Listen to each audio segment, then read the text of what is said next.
بسم اللہ الرحمن الرحیم۔ وہ سورہ مبارکہ جو سورہ حمد کے بعد غالباً سب سے زیادہ پڑھا جاتا ہے سورہ مبارکہ سورہ حمد و سورہ اخلاص وغیرہ تو نماز میں آپ پڑھتے ہیں تو ظاہر ہے کہ وہ بہت پڑھا جاتا ہے۔ سورہ مبارکہ یاسین قلب قرآن مشہور ہے نا، یہ قلب قرآن، قرآن مجید کا دل ہے یہ۔ اب محدثین جب اپنے پیمانے پر اس قول کو تولتے ہیں تو وہاں بہت کچھ خود اس قول کے بارے میں بحثیں ہیں کہ آیا رسول اللہ صلی اللہ علیہ وآلہ وسلم نے یہ فرمایا بھی ہے یا نہیں فرمایا کہ سورہ یاسین قلب قرآن ہے۔ محدثین کے ہاں یہ بحثیں ہیں، لیکن بہرحال ہمیں اس میں شک نہیں ہے۔ سورہ مبارکہ یاسین کو قلب قرآن، چونکہ ہمارے ائمہ اہل بیت علیہم الصلاۃ والسلام سے بھی مروی روایتوں میں یہ موجود ہے اس سورے کا لقب، تو اس لیے ہمارے لیے یہ مسئلہ نہیں ہے۔ اور میں کیا عرض کروں، اب اسے بھی چھوٹا منہ بڑی بات نہ سمجھیے گا۔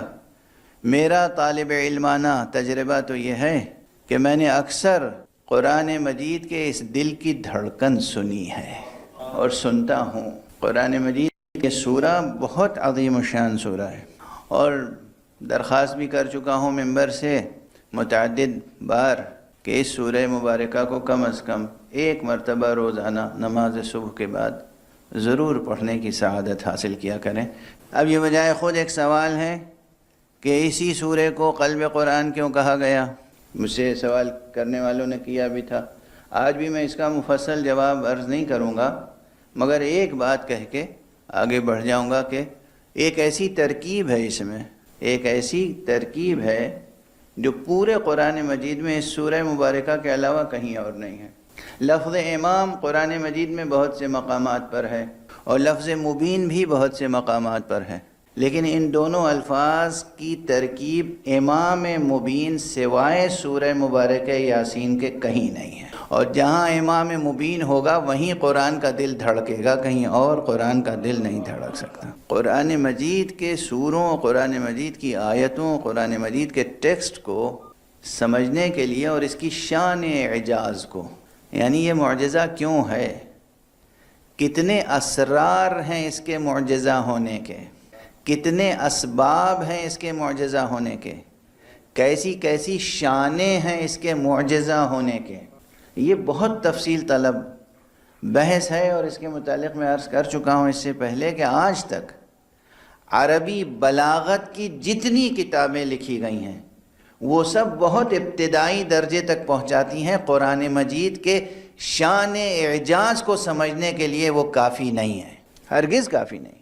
جس کا جس نقطہ نظر سے چاہے بحث کر لے اس موضوع پر، وہ چاہے جرجانی ہو، چاہے تفتازانی ہو، چاہے سیبوئے ہیں، اور چاہے وہ کوئی بڑے سے بڑا نام آپ لے لیجئے جن لوگوں نے علوم القرآن میں کام کیا ہے یا بلاغت عربی میں کام کیا ہے۔ دلائل الاعجاز نام کی کتاب موجود ہے، بہت مشہور شہرۂ آفاق۔ یہ دلائل الاعجاز قرآن مجید کی شان اعجاز پر بہت ابتدائی سطح پہ روشنی ڈالتی ہے۔ اب یہ مطالعات جاری ہیں، لیکن جس سطح پر ہونے چاہیے ظاہر ہے کہ اس سطح پر ابھی بھی نہیں پہنچے ہیں، اور پہنچ بھی نہیں سکتے۔ یہ جملہ کہہ کر ہی آگے بڑھوں، یاد دلا دوں، میرا یہ جملہ ہے کہ قرآن مجید اللہ کا کلام ہے، اور حی و قیوم رب کا حی و قیوم کلام ہے۔ اس رب کی بھی، اس متکلم کی بھی صفت ہے حی و قیوم ہونا، اور اس کے کلام کی صفت بھی ہے حی و قیوم ہونا۔ اور جو کلام حی ہو، جو وجود حی ہو، جو وجود زندہ ہو، اس میں حرکت جاری و ساری رہتی ہے۔ تو جہاں تک آپ آج تحقیق کریں گے کل یقیناً وہ حقیقت آگے بڑھ چکی ہوگی، کل یقیناً وہ حقیقت آگے بڑھ چکی ہوگی۔ تو الفاظ قرآن کو بھی ایک جامد وجود نہ سمجھیے گا، ایک جامد، ایک راکد، ایک ٹھہرا ہوا وجود، اسے نہ سمجھیے گا۔ آپ کے قلم اور آپ کی روشنائی سے لکھے ہوئے الفاظ نہیں ہیں، یہ زندہ نور کی کرنوں سے لکھے ہوئے الفاظ ہیں۔ تو قرآن مجید کے شؤون اعجاز میں حتیٰ کہ آہنگ تک سے بحث کی گئی ہے۔ آہنگ کس جگہ کس مضمون کو کس طرح کے الفاظ میں ادا کیا گیا، تو اس سے آہنگ کیا پیدا ہوا۔ مثلاً اب ایک مثال دے دوں، اسی سورہ مبارکہ یاسین کی 12ویں آیت جو ہے، اس پر دوسرے مقامات پر گفتگو کر چکا ہوں، بس ایک جملہ عرض کروں کہ عجیب و غریب آیت ہے یہ، جس میں امام مبین کا تذکرہ ہے، اِنَّا نَحْنُ نُحْيِي الْمَوْتَى۔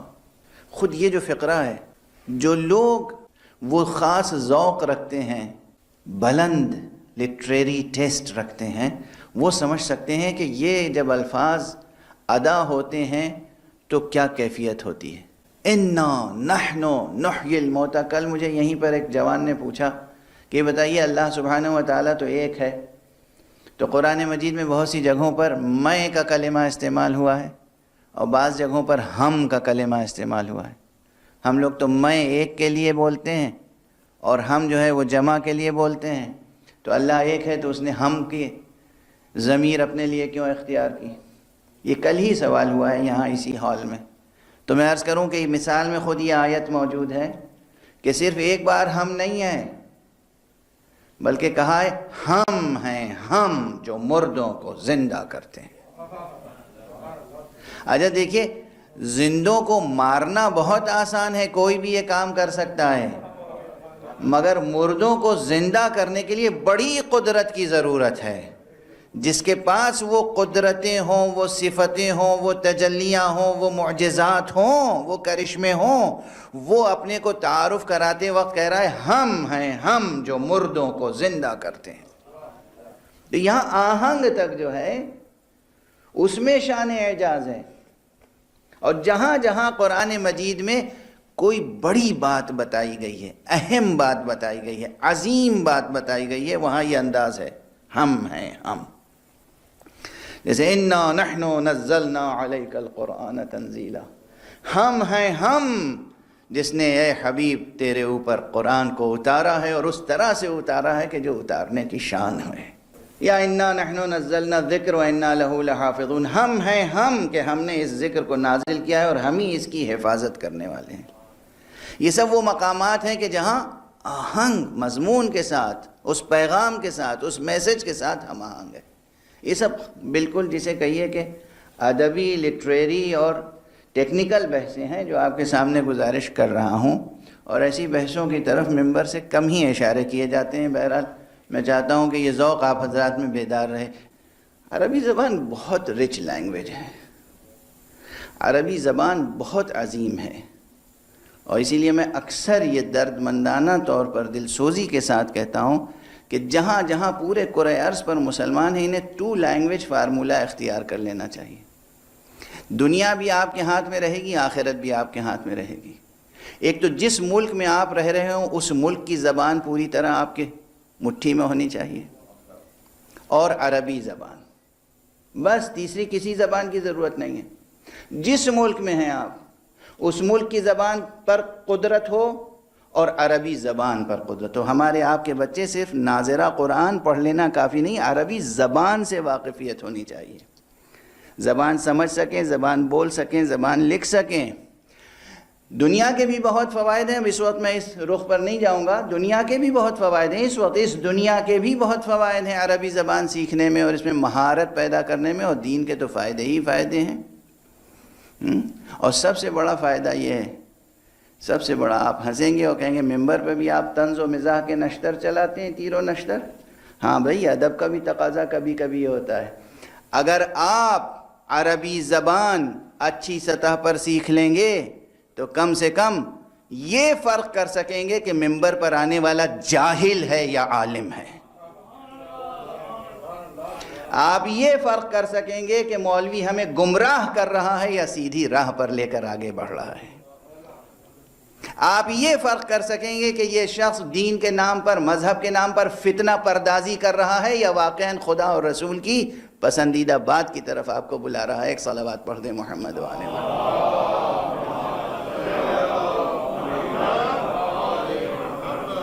یہ کوئی معمولی فائدہ ہے؟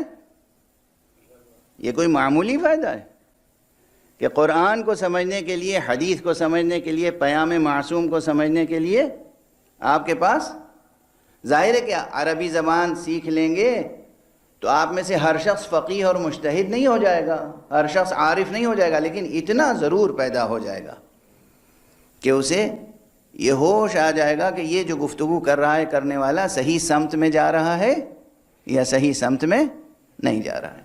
بہرحال عربی زبان سیکھیں، اور صرف اگر لسانیات کی جمالیات سے عشق ہو، ادب سے عشق ہو، زبان سے عشق ہو، شاعری سے عشق ہو، خود زبان سے عشق، یہ پیشن، یہ ایک بہت بڑی قیمتی چیز ہے انسان کے لیے۔ شاعری انسان کرتا ہے، حیوان تھوڑی کرتے ہیں شاعری، ہیں؟ زبان کے استعمال میں خلاقانہ کیفیت کا اظہار انسان کی خصوصیات میں سے واضح ہے، جانوروں کی خصوصیت تھوڑی ہے۔ زبان کا استعمال، زبان کے استعمال سے دلوں کے غموں کو دور کر دینا اور زبان کے استعمال سے دلوں کو رونے پر مجبور کر دینا، یہ انسان کی خصوصیت ہے، صرف زبان کے استعمال سے۔ اسی لیے جو لوگ صاحبان ثروت ہیں، صاحبان مال ہیں، وہ مال صدقے میں دیں، اور جن کے پاس کچھ نہیں ہے، رسول اللہ صلی اللہ علیہ وآلہ وسلم نے فرمایا ہے جس کے پاس جو کچھ میسر ہو اللہ کی راہ میں صدقہ دینا چاہیے، جس کے پاس کچھ نہ ہو، حضور نے تعلیم فرما دیا الکلمۃ الطیبۃ صدقہ، ایک اچھا کلمہ بھی صدقہ ہوتا ہے۔ دیکھیے راہ و روش گفتگو، سلیقہ کلام، حسن کلام، حسن بیان عام زندگی میں، یہ ضروری نہیں کہ آپ تقریر کرنی ہو، آپ خطیب بننا چاہیں تبھی زبان پر محنت کریں۔ اگر مائیں سن رہی ہیں اور والدین سن رہے ہیں، حضرات سن رہے ہیں، تو اپنے بچوں کی تربیت شروع سے کریں۔ سب سے زیادہ جس چیز کی تربیت کرنی ہے حسن زبان، زبان اچھی میٹھی شیریں ہو، ایسی ہو جو آپ کی نیک نیتی اور حسن ظن اور دل کی محبت کی ترجمان ہو زبان، تب یہ انسانی معاشرہ پرامن معاشرہ ہوگا، ورنہ ہمیشہ کلفت اور کوفت سے دوچار رہے گا۔ زبان یہ خود ایک مستقل موضوع ہے، خود ایک مستقل موضوع ہے کہ کس قدر ہم غافل ہیں اس طرف سے، کس قدر غافل ہیں ہم زبان کی تربیت کی طرف سے۔ ہر فرد حضرت مولا آقا امیر المومنین علی ابن ابی طالب علیہ السلام کا ارشاد گرامی المرء مخبوء تحت لسانہ، انسان تو اپنی زبان کے نیچے پوشیدہ ہوتا ہے۔ شخصیت پوری، انسان کی پوری شخصیت زبان کے نیچے پوشیدہ ہوتی ہے، پوری شخصیت انسان کی شجاعت، انسان کی ذہانت، انسان کا علم، انسان کی نیک نیتی، انسان کے بلند اخلاق، انسان کی شان کرم، سب اس کی زبان کے اندر۔ زبان آئینہ ہے، زبان آئینہ ہے، زبان آئینہ ہے۔ بچوں کی تربیت میں اور خود اپنی ذات کی تربیت میں سب سے زیادہ اس بات کی طرف توجہ دیں، لفظ ادا ہونے سے پہلے یہ سوچ لیں کہ ہم کیا کہہ رہے ہیں، یہ لفظ جو نقش بنائے گا اس نقش میں ہماری تصویر کیسی ابھر کے سامنے آئے گی۔ بس ہمارے امیر المومنین نے فرمایا، امیر الکلام امیر المؤمنین علی ابن ابی طالب علیہ السلام۔ تو بہرحال ایک تو جنرلی یہ سب میسیجز ہیں آپ کے لیے، یہ سب درخواستیں ہیں اس طالب علم کی۔ جنرلی ہر گھر میں ماں باپ اور بچے، ہر شخص اپنی تربیت اور دوسرے کی تربیت زبان کا معیار بلند ہو، اور جہاں تک ممکن ہو پاکیزہ زبان استعمال ہو۔ اسلام کے ساتھ آپ کو معلوم ہے، ایک حدیث سنا دوں، حضور علیہ السلام نے ایک موقع پر فرمایا تھا، کتابوں میں یہ موجود ہے آپ کا قول، کہ جو دوسروں کو سب و شتم کرتا ہو، فحش گوئی کرتا ہو، اس کی زبان ہدر ہے، یعنی اگر اس کی زبان کاٹ دی جائے تو بجا ہے۔ حضور کا ارشاد ہے کہ ہمارا اخلاق کیسا ہونا چاہیے، ہماری زبان کیسے، چاہے ہم گھر میں بات کر رہے ہوں، بزنس میں بات کر رہے ہوں، پالیٹکس میں بات کر رہے ہوں، یا ہم مذہبی امور میں بات کر رہے ہوں۔ اور آج کل تو ایک بڑی تکلیف دہ بات یہ ہے کہ بات ہوتی ہے اعتقاد پر اور زبان استعمال ہوتی ہے ایسی کہ جو شرفاء کو زیب نہیں دیتی۔ بات اعتقاد کی ہو رہی ہے، بات اللہ رسول کی ہو رہی ہے، بات امامت کی ہو رہی ہے، بات ولایت کی ہو رہی ہے، بات شریعت کی ہو رہی ہے، بات طریقت کی ہو رہی ہے، اور بات کرنے والے الفاظ کیا استعمال کر رہے ہیں؟ غور فرما رہے ہیں آپ؟ معاشرہ کس طرف جا رہا ہے؟ تو بہرحال زبان، سب سے پہلی چیز یہ ہے کہ زبان، اچھی زبان، معیاری زبان، محبت کی زبان، حسین زبان استعمال کرنے کا ایک عشق ہونا چاہیے۔ یہ انسان کے بحیثیت انسان ترقی کرنے کا پہلا زینہ ہے کہ جو بھی آپ الفاظ استعمال کریں۔ اب دیکھیے درمیان میں باتیں آ جاتی ہیں اور یہ بھی تربیت معاشرہ سے متعلق ہیں، تو عرض کرتا ہوا آگے بڑھتا ہوں۔ دوسرا مرتبہ یہ ہے کہ جو بھی زبان صرف حسین زبان نہ ہو، اس زبان میں جو خیالات اور جذبات ہوں وہ بھی حسین ہوں، یعنی دوسروں کے لیے دلوں میں جذبات اور احساسات پاکیزہ ہوں۔ اہل بیت مصطفیٰ کی خصوصیت یہ ہے، اہل بیت پیغمبر کی خصوصیت یہ ہے کہ انہوں نے دشمنوں کے لیے بھی جو زبان استعمال کی ہے وہ اتنی معیاری زبان ہے کہ تاریخ میں وہ جملے لکھے گئے۔ توجہ فرما رہے ہیں آپ؟ اتنے سارے خطبات، مکتوبات، ملفوظات کیسے محفوظ رہ گئے؟ اتنے دلاویز جملے تھے۔ کل بہت مختصر تذکرہ ہو سکا امام حسن مجتبی علیہ السلام کا۔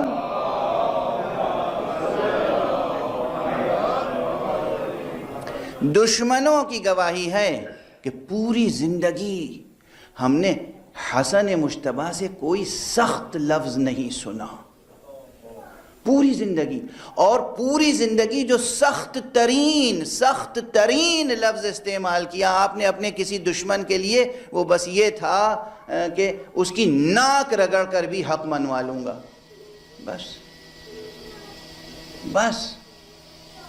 غور فرما رہے ہیں آپ؟ رغم انفہ دشمنوں نے گواہی دی ہے۔ یہ دیکھیے معیار گفتگو۔ تو پہلی چیز زبان، دوسری چیز ایک سے زیادہ زبانوں کا شوق ہونا چاہیے، تیسری چیز سب سے زیادہ عشق آپ کو قرآن کی زبان عربی سے ہونا چاہیے، کیونکہ عربی میں لسانیاتی اور معنیاتی لفظ و معنی کا جتنا حسن ممکن ہے وہ سب موجود ہے، اور اس اعتبار سے جو محاسن، جو محسنات، جو بہترین چیزیں لسانیاتی اعتبار سے، ادبی اعتبار سے، یعنی لنگوسٹک اور لٹریری اعتبار سے دوسری کسی لینگویج اور لٹریچر میں ہیں، وہ سب عربی زبان میں ہیں بدرجہ اتم، بدرجہ کمال۔ اس میں سے ایک صفت یہ بھی ہے کہ دوسری زبان میں کبھی کبھی ایک لفظ کے لیے کئی معنی ہوتے ہیں، اور کبھی کبھی ایک معنی کے لیے کئی لفظ ہوتے ہیں۔ یہ صفت بھی اپنے درجہ کمال پر عربی زبان میں موجود ہے۔